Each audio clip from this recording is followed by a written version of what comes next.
Hey guys, what's up? It's Dave. I'm in the garage with my 2010 Ford F-150, and what I'm looking into today is the steering wheel is becoming more and more difficult to turn.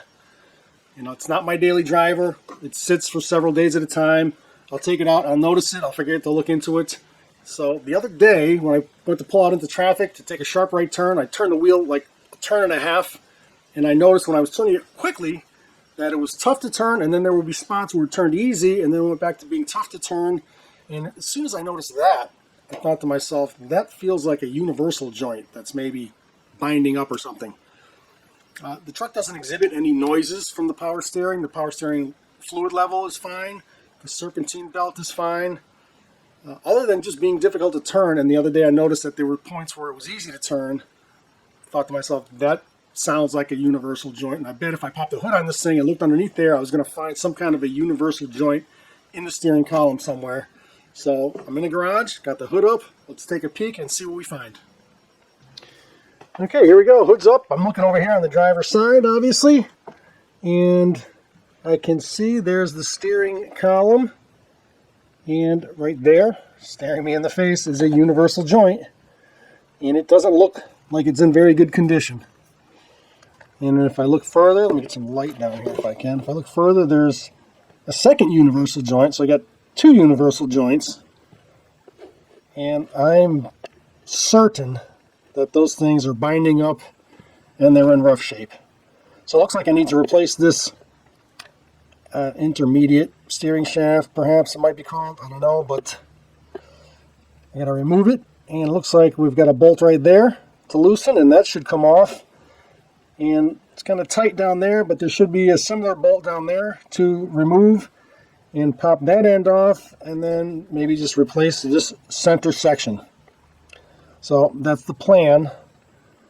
I'm going to start by just putting some penetrating oil on these things for a few minutes while I put a plan together. So let me put some penetrating oil on a couple of those bolts, and let's get going.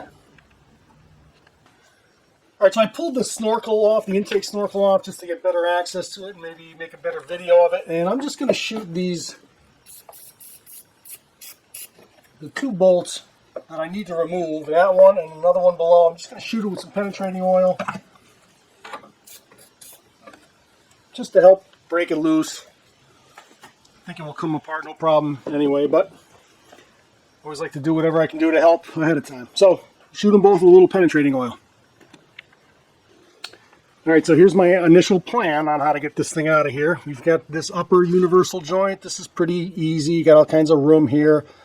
I could even come through the fender well. I think I got a good straight shot visual from the fender well with an extension. Can zing that off. That doesn't seem to be a problem. The lower one is there's tight quarters down there. So let me show you. I mean, initially it looked like hell. Let me see. But it may not be so bad. If I can get a video here. Alright, let me reposition my camera, see if I can let you see how I'm going to try to attack this. Well, here's my extension anyway. I'm going to take an extension going right over top of the radiator hose. Let me try to get a better shot. Alright, this bottom one is in a tight spot there. It looks like it might have been a real pain to get to, but I'm standing in front of the truck, in front of the driver's side headlight, leaning over the air box, and I'm looking straight down, and there's my 10 millimeter on the 10 millimeter bolt that I need to remove. And if I can back up, I can show you I've just got an extension kind of going straight to it. And that extension goes up above the radiator hose, and then I've got some room. There's the room I've got to get onto my extension. So it's not too bad. And this is how I'm going to attack this lower bolt. Above the radiator hose, 6-inch extension. I got a wobble on there just in case it's not perfectly straight. You don't want to strip this thing. You want to make sure you get it on there good. And so this is how I'm going to get it. And it's not too bad. It doesn't appear to be too bad at this point. Got all kinds of room. I'm going to get a little impact in there. Try to zing that off. Alright, here we go.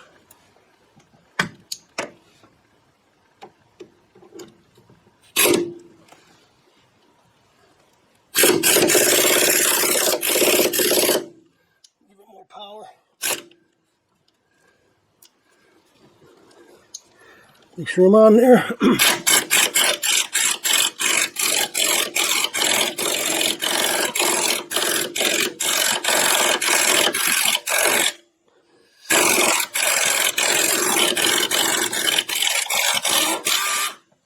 There it is. All right. Not too bad. Not too bad.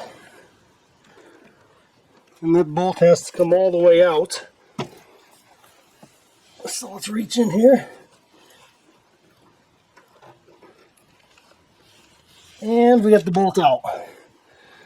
Okay, that was a hard one. The rest of it should be a piece of cake. Okay, now I'm going to zing out this upper bolt for the upper universal joint. And for this, I'm going to go through the left front fender well. It's nearly a straight shot right through it with an extension. And that seems to be the easiest way, so that's how I'm going to tackle this one.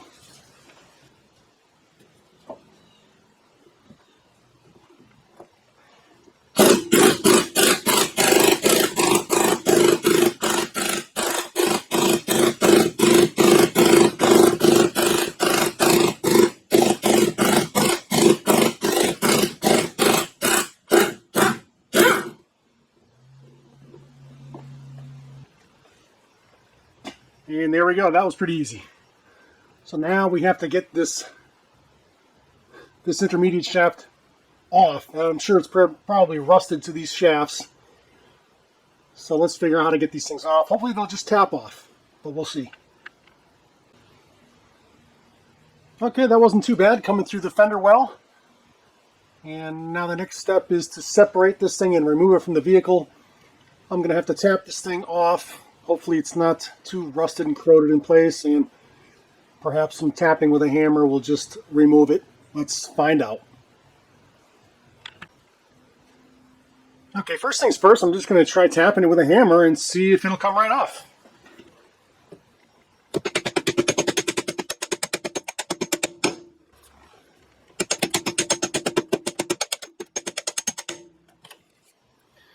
There we go. Okay, it's off. Now, what I want to do now, before I forget, is to go secure the steering wheel from spinning around and possibly damaging the clock spring. Because now there's nothing stopping the steering wheel from spinning a dozen times. So let's go tie down the steering wheel. Alright, so I'm just going to secure the steering wheel. I mean, it doesn't matter. It can move like this, just as long as it doesn't spin around 2 or 3 times and destroy the clock spring in there. That helps, communication with all the steering wheel parts and the horn and the airbag and all that. So I don't want that thing to spin freely. Alright, so and the last part of getting this thing off is just to remove it from the bottom part of the rack, and I'm just going to grab it and see if I can't pull it off with my hand. There's kind of a slide mechanism built into that shaft, so it can increase and decrease in length when the suspension goes up and down.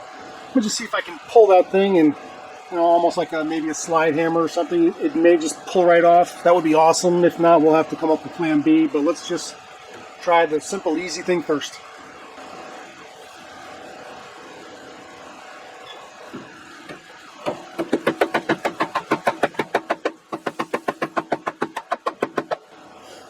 I can't see if it's budging or not, but I'm getting some pretty good pulls on it.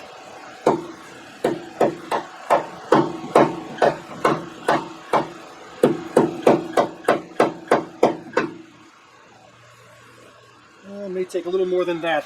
Let's see if I can look underneath to see if it's moving at all.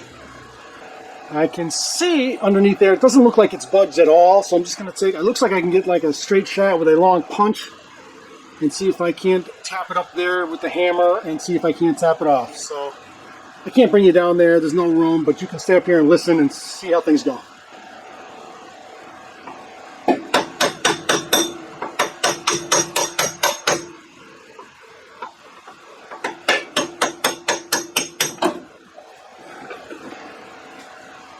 Alright, that came off, wasn't too bad, just under there. You can get a straight shot with a long shaft and tap it with a hammer a bunch of times and it came off.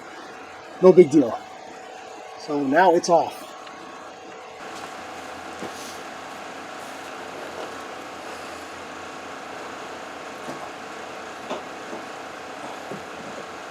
Alright, here it is. Let's go take a close look at it. See if there's problems with it or not. Alright, here it is, the intermediate shaft. This is working okay. This is working okay, and all of a sudden I'm like, uh-oh, did I misdiagnose this thing? I'm getting nervous. And there it is. This one is frozen. I can barely turn it with my hands, and that's why the steering wheel is hard to turn. So there it is. No bueno. And so here we got the replacement for it. Beautiful.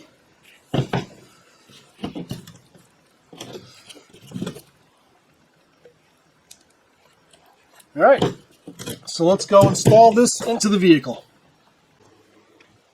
Okay, and the installation is just the reverse of the removal. And if you look closely, there's a little channel in the end there, and that's where the bolt slides through. So once this intermediate shaft is on there, and then you slide the bolt through, the bolt occupies that little channel. So even if the bolt is not tight, it still won't just pop off. The bolt has to be completely removed for this thing to fall off. And it's the same with the bottom one. There it is, got a little channel, so it only goes on one way. You really can't screw that up. And if you look,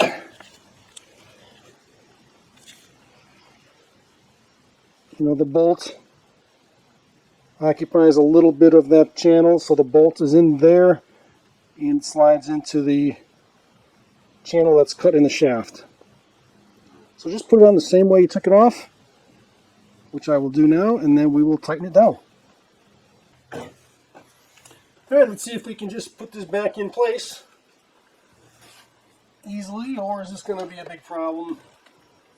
Let's find out. Again, got to have the fastener removed. The bolt has to be removed, otherwise it'll never slide on.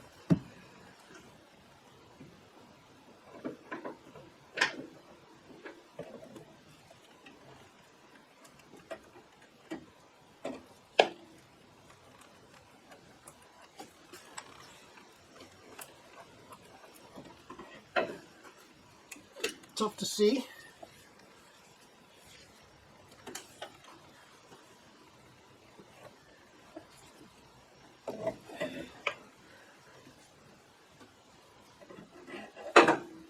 I'm going to give it a few taps with a hammer, gentle taps.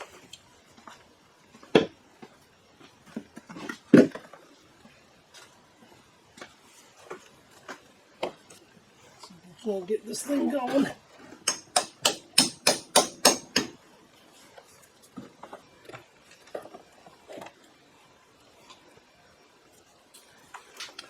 I'm going to have to move this camera so I can get a better angle to swing this hammer. But I'm just tapping it down onto the shaft. You'll see it. Alright, so I tapped it a few times with a hammer at a different angle, and it seems to be on there. And now I'll put the fastener through, and if the fastener goes through, I know I'm on there all the way. If I can't get it in there and started, then I know it's got to go down a little further.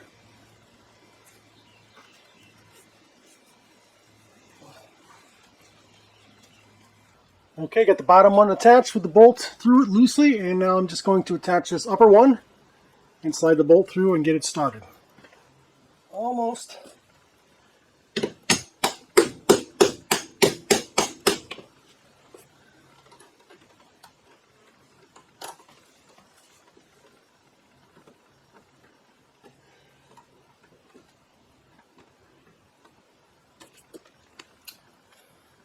I think that's enough. Drop my lock washer. Let me go down the bottom, grab my lock washer, and we'll get that thing threaded.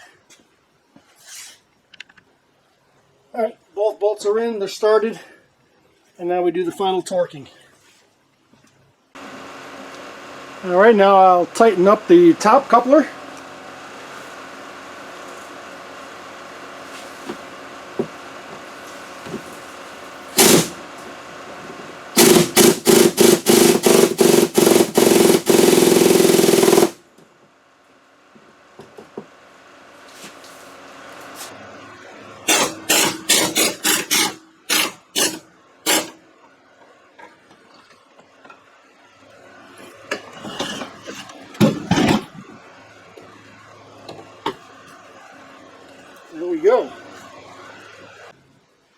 And so here's what it looks like when you're done. There's the new shaft, top and bottom. So let me go hook up the intake snorkel again. We'll start it up and let's see how buttery smooth this is. Alright, here's the moment of truth. Let's hop in.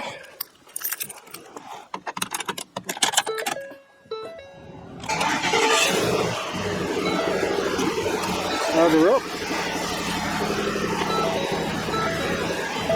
Oh yeah. Oh, that's much better. That's super easy even when you're not rolling. Alright, awesome. Beautiful. Alright, things are looking good with the truck. The steering is much smoother now, easy to turn even when you're not rolling, and the whole issue was the steering intermediate shaft had a frozen universal joint in it. All it takes is one. This end is good, this end is only half good. And so that's what the problem was. We got a brand new one in there. Truck turns nice. There you go, all done. Hope you enjoyed that video. Hope it's helpful to you.